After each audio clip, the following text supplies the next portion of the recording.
मुरैना से big breaking है। Firing के 2 आरोपियों को गिरफ्तार किया गया और इनके पास से कट्टा और कारतूस भी जब्त हुआ है। किराना दुकान पर इन्होंने फायरिंग की थी। घायल दुकानदार और सहयोगी का इलाज जारी है। बानमोड़ थाने के सिंधिया मार्केट की हमने आपको खबर बताई थी कि कैसे दिन दहाड़े कुछ लोगों ने एक दुकान संचालक के ऊपर फायरिंग कर दी थी और अब 2 आरोपियों की गिरफ्तारी हुई है। तस्वीरें आपको दिखा रहे हैं। तो आरोपियों से एक कट्टा और कारतूस भी जब्त किया गया। किराना दुकान पर इन्होंने फायरिंग की थी। हमने आपको ये तस्वीर दिखाई थी और अब उन दोनों ही आरोपियों को गिरफ्तार कर लिया गया। सत्येंद्र सिंह तोमर संवाददाता हमारे साथ जुड़ चुके हैं। सत्येंद्र, 2 आरोपियों को किस तरह से गिरफ्तार किया गया है, लेकिन बड़ा सवाल ये कि आरोपियों की गिरफ्तारी तो हो जाती है, लेकिन फायरिंग के मामले मुरैना में थमते नजर नहीं आ रहे हैं। उस पर कैसे लगाम लगेगी?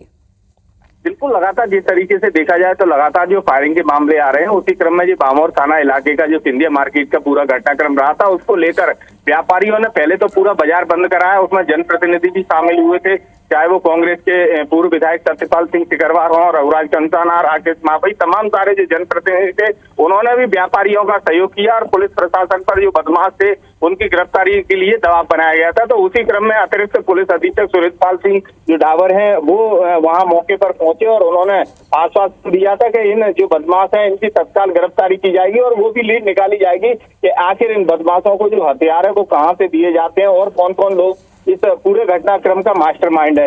ये पूरा जो घटनाक्रम है ये पुरानी छावनी ग्वालियर थाना इलाके, ग्वालियर की जो पुरानी छावनी थाना इलाका है, वहां से लेकर और बामौर तक जो दुकानदार हैं, होटल संचालक हैं, इनसे हफ्ता वसूली का काम करते हैं। पूर्व में भी एक जो डॉक्टर थे उस फैमिली को भी गोली मारी गई थी। उसका जो मुख्य आरोपी है वो अभी जेल में है, लेकिन एक बड़ा रैकेट है। हालांकि अतिरिक्त पुलिस अधीक्षक ने जिस तरीके से बताया है कि जो रैकेट है इसकी भी गिरफ्तारी के लिए और इसके लिए भी जो मुखबर तंत्र है वो भी तैयार किए गए हैं कि कौन कौन लोग इसमें शामिल है और कितना बड़ा जो गिरोह है। और इन लोगों को इसमें, हालांकि एक जो आरोपी पकड़ा गया है वो जिसका जो अवैध जो हथियार थे, जो हथियारों की तस्करी करता था, उसकी भी गिरफ्तारी की गई है। तो कहीं ना कहीं देखने में आ रहा है जिस तरीके से अतिरिक्त पुलिस अधीक्षक ने जो भूमिका निभाई है वो तत्काल आरोपी और जो 4 टीमें भी बनाई गई थी, जिसमें नूराबाद, बामौर और अन्य जो थानों की टीमें थी, उन्होंने संयुक्त कर ये कार्रवाई की गई है और जो अन्य जो आरोपी है उनको भी तत्काल गिरफ्तारी करने की भी बात कही जा रही है। जी, नजर बना के रखिएगा सत्येंद्र, शुक्रिया पूरी जानकारी के लिए।